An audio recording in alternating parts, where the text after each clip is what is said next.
So I take care of people in the hospital who have no means whatsoever and provide my care to them because I feel like that's part of my societal responsibility as a physician and because I want to help my community.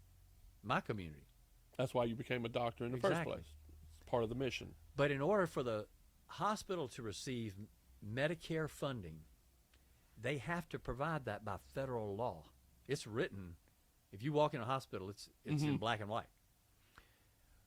Well, why wouldn't the federal government look at something like maternal care and say, if you're going to get federal funds and you're going to be a hospital, you also have to provide obstetrical care services.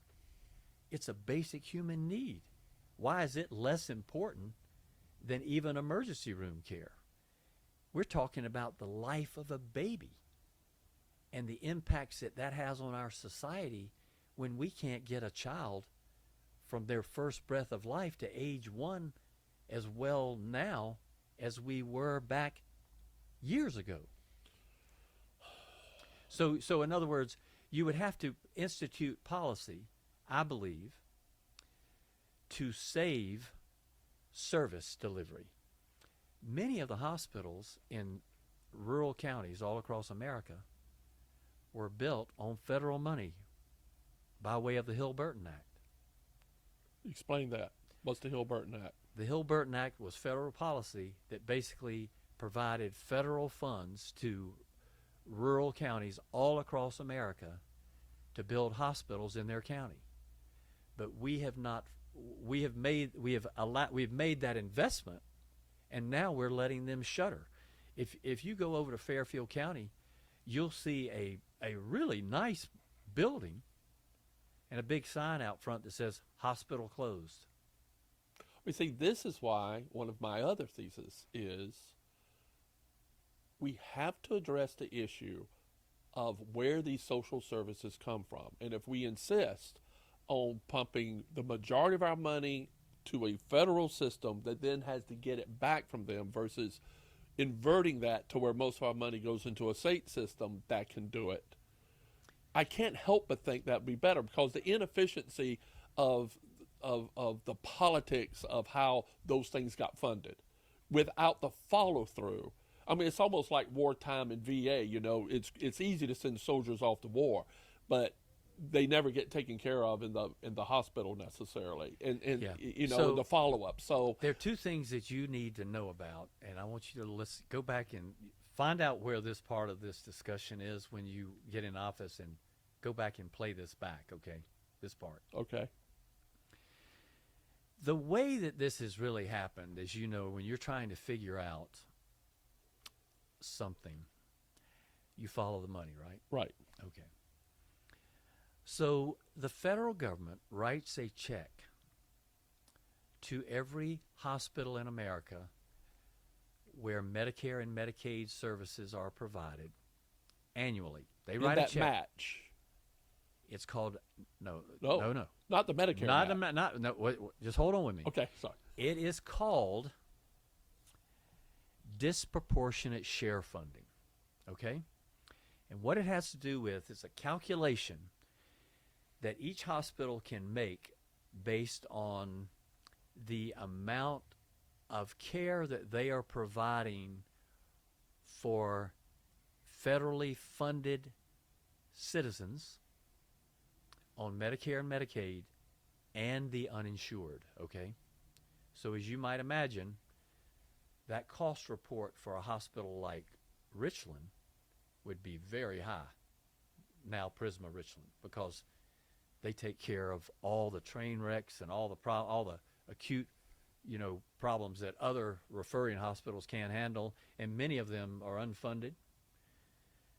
But let's just say these figures are real. Richland Memorial Hospital gets a check from the federal government for $32 million. Okay? A year? Yeah. Yes, our hospital gets $2 million. Do you guess who gets that check? Not the doctors in the hospital, I take it. that check goes on the administrator's desk. And then the administrator gets to present to the board where they believe, the board of the hospital, where they believe that money should be spent. Within the hospital. Within the hospital.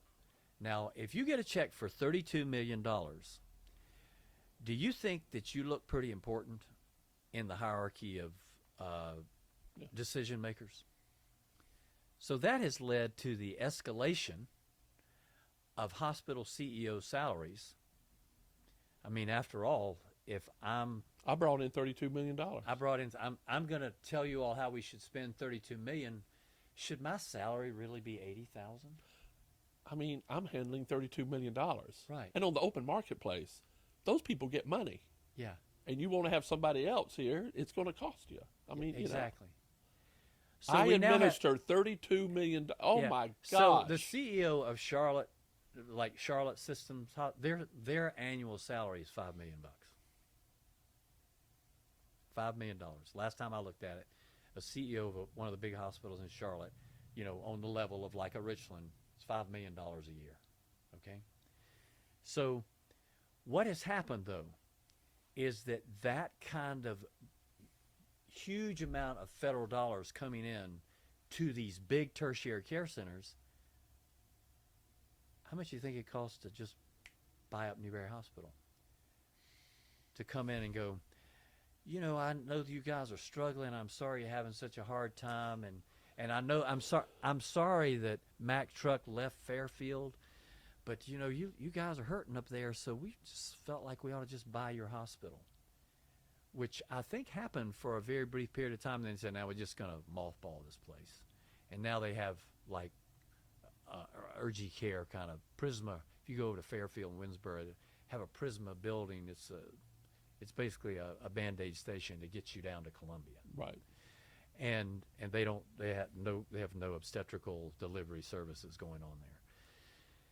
There's some prenatal care going on, but there's nobody that's available and able to do a crash C-section in the event of need. So this money coming in, and I'll get the exact thing so I can put it in the link. It's I want to put DISH, D-I-S-H, disproportionate income share for hospitals. And so that number is determined by a report the hospital sends up and says, to say this is how much it's been costing us to take care of all these people, but it's not based on just indigent care.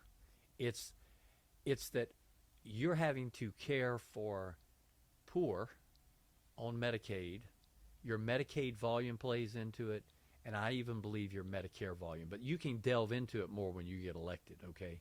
But I'm just letting you know. But the thing that's wild is that's what Medicare and Medicaid are supposed to do to fund, so it can fund hospital services. Why does there have to be another $32 million on top? Because of the LOBBY. Lobby. Now, here's the other one that I just learned about this weekend that I had no knowledge of whatsoever. Hospitals also get HAWK money. H-A? H-A-W-K. And I'm giving you that fresh off the press so that you can look at those two terms on the internet. Dish and Dish Hawk. and Hawk. Okay. Millions of dollars that are now being used to buy, in my opinion, robots for sexy surgical procedures to compete against this corporate environment. You had mentioned this in the last interview about the hernia operation. Right. Helicopters, when we already have one helicopter system, why can't we work together, you know?